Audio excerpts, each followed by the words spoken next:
Paper leak रोकने के लिए मोदी सरकार आज संसद में पब्लिक एग्जामिनेशन संशोधन बिल पेश करने जा रही है। लोकसभा में केंद्रीय मंत्री जितेंद्र सिंह बिल पेश करेंगे।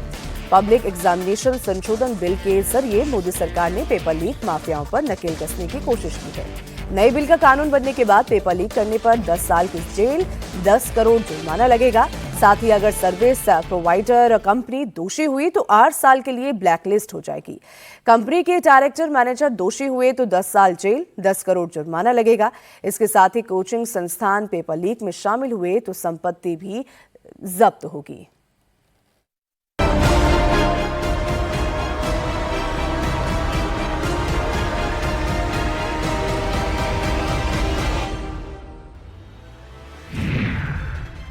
सरकार का मास्टर स्ट्रोक, पेपर लीक माफियाओं में खौफ। पीएम मोदी का वादा, जेल में सड़ेंगे paper leak mafia. Paper leak पर बनेगा कानून, परीक्षा की टेंशन होगी खत्म। मोदी सरकार पेपर लीक माफियाओं पर नकेल कसने के लिए आज संसद में पब्लिक एग्जामिनेशन संशोधन बिल पेश करने जा रही है। इस बिल को पेश करने की जिम्मेदारी केंद्रीय मंत्री डॉक्टर जितेंद्र सिंह को दी गई है। बिल को लोकसभा में पास कराने की जिम्मेदारी भी जितेंद्र सिंह के पास ही है। इस बिल में पेपर लीक करने वालों को सख्त से सख्त सजा का प्रावधान किया गया है। फ्रेंड्स, विद्यार्थियों के भविष्य के लिए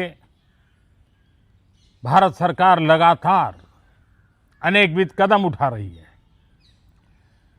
जिन लोगों ने विद्यार्थियों के भविष्य के साथ खिलवाड़ किया वे जेलों में सड़ रहे हैं। हमने फास्ट ट्रैक कोर्ट बना चुके हैं। कल पार्लियामेंट के अंदर भी कठोर कानूनों के प्रावधान के साथ नया कानून बनाने की दिशा में भी आगे बढ़ रहे हैं। पेपर लीक पर पीएम मोदी ने साफ कर दिया है कि अब पेपर लीक करने वालों की खैर नहीं। मोदी सरकार आज जो पब्लिक एग्जामिनेशन संशोधन बिल पेश करने जा रही है उसमें अगर कोई व्यक्ति पेपर लीक कराने का दोषी पाया गया तो उसे कम से कम 5 साल और अधिकतम 10 साल की जेल और 50 लाख रुपए तक का जुर्माना हो सकता है। अगर एग्जाम कराने वाला सर्विस प्रोवाइडर पेपर लीक में शामिल हुआ तो उसे 8 साल के लिए ब्लैकलिस्ट कर दिया जाएगा और 5 करोड़ का जुर्माना भी लगेगा। अगर सर्विस प्रोवाइडर कंपनी का डायरेक्टर या सीनियर मैनेजर पेपर लीक कराने का दोषी पाया गया तो उसे 5 साल से 10 साल की जेल होगी और 5 करोड़ रुपए जुर्माना लगेगा। वहीं ऑर्गेनाइज तरीके से पेपर लीक और परीक्षा में धांधली करने वाले गिरोहों के लिए सजा और भी कड़ी होगी। ऐसे मामलों में न्यूनतम 7 साल की जेल, जुर्म ज्यादा गंभीर पाया गया तो 10 साल की जेल और 10 करोड़ रुपए का जुर्माना भी लगेगा। पेपर लीक को लेकर मोदी सरकार कोचिंग संस्थानों पर भी नकेल कसने जा रही है।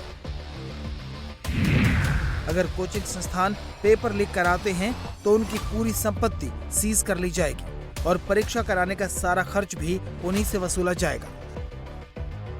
पब्लिक एग्जामिनेशन संशोधन बिल में पेपर लीक से जुड़े क्राइम को अलग अलग कैटेगरी में भी बांटा गया है। इसमें प्रश्न पत्र लीक करना, OMR सीट से छेड़छाड़, फर्जी वेबसाइट बनाना, फर्जी एडमिट कार्ड जारी करना और परीक्षा प्रक्रिया में धोखाधड़ी शामिल है। पब्लिक एग्जामिनेशन संशोधन बिल में परीक्षाओं के लिए नई गाइडलाइंस तय करने का भी प्रावधान है। इसमें परीक्षा केंद्रों का प्री ऑडिट, उम्मीदवारों की बायोमेट्रिक जांच, सुरक्षा व्यवस्था, सीट आवंटन, क्वेश्चन पेपर तैयार करने, क्वेश्चन पेपर अपलोड करने की प्रक्रिया, परीक्षा में निगरानी, परीक्षा के बाद की गतिविधियां और दिव्यांग अभ्यर्थियों के लिए स्क्राइब उपलब्ध कराने जैसे प्रावधान शामिल है। इसके साथ ही पब्लिक एग्जामिनेशन संशोधन बिल में सभी राज्यों और केंद्र शासित प्रदेशों को भी अधिकार दिए गए हैं।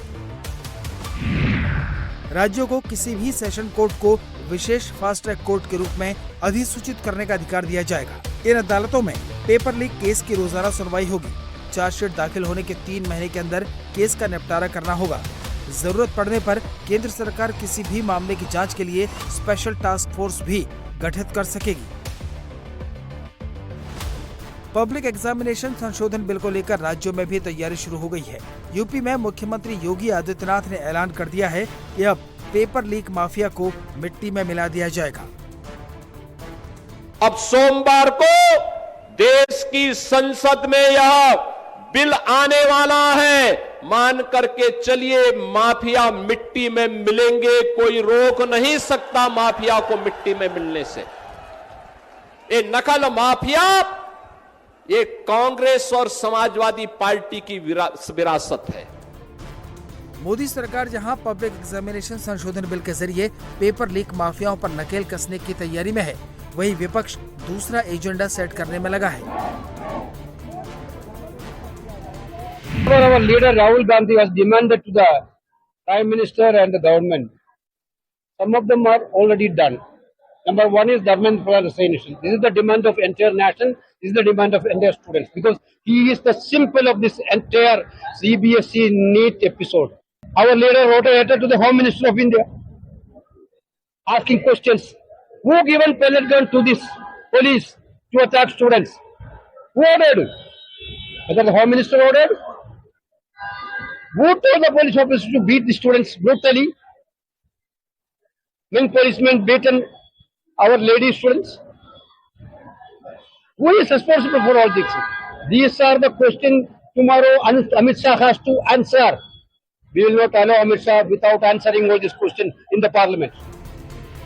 नए विधेयक पर बाकी विपक्षी पार्टियों का रुख अभी पूरी तरह साफ नहीं है। संसद भवन में आज सुबह मल्लिकार्जुन खड़गे के केबिन में इंडिया ब्लॉक की बैठक होगी। इस बैठक में संसद में विपक्ष एंटी पेपर लीक कानून में संशोधन से जुड़े बिल को लेकर रणनीति बनाएगा। इस बैठक में तय होगा कि इस बिल पर विपक्ष का क्या रुख रहेगा। भाई आप बिल लेके आओ या कुछ भी लेके आओ, ये काम तो तब होगा जब आप करोगे। जो मौजूदा कानून है वो कानून ही अपने आप में इतने मजबूत है कि आप सजा दिला सकते हो, लेकिन आपका दिलाना मकसद नहीं है। आप कह रहे फास्ट ट्रैक कोर्ट बनाएंगे, हैं? आपके फास्ट ट्रैक कोर्ट में निर्णय तो तब आएगा ना जब आप चार्जशीट दाखिल करोगे। बताइए, आपने पिछले उसमें चार्जशीट दाखिल की क्या? चार्जशीट ही नहीं दाखिल हुई। तो आपको करना नहीं है, सिर्फ बातें और झुंझुना पकड़ाना है। झुंझुने से काम नहीं चलेगा। हालांकि सरकार पहले ही साफ कर चुकी है कि पब्लिक एग्जामिनेशन संशोधन बिल का मकसद परीक्षाओं की पारदर्शिता, निष्पक्षता और विश्वसनीयता को मजबूत करना है। सरकार आज जहां पेपर लीक के खिलाफ बिल लाने जा रही है, तो वहीं विपक्ष ने संकेत दिए हैं कि वो प्रदर्शनकारी छात्रों पर पुलिस की कार्रवाई को लेकर हंगामा कर सकता है। सुबह 9:45 पर आज विपक्षी दलों के फ्लोर लीडर्स की बैठक होगी और ये बैठक कांग्रेस अध्यक्ष मल्लिकार्जुन खड़गे के चैम्बर में होगी। इस मीटिंग में आज विपक्ष आगे की रणनीति तय करेगा और इस बीच ममता बनर्जी की पार्टी टीएमसी ने प्रदर्शन के दौरान छात्रों पर पैलेट गन के इस्तेमाल को लेकर चर्चा का नोटिस दिया है। राहुल गांधी भी ये मामला पहले उठा चुके हैं। अब ऐसे में आज जब सीजेपी का आंदोलन इस बिल का भरोसा दिलवाने के बाद खत्म हुआ है, तो देखना होगा कि विपक्ष इसे पास करवाने में सहयोग करता है या फिर आज भी हंगामा देखने को मिलता है।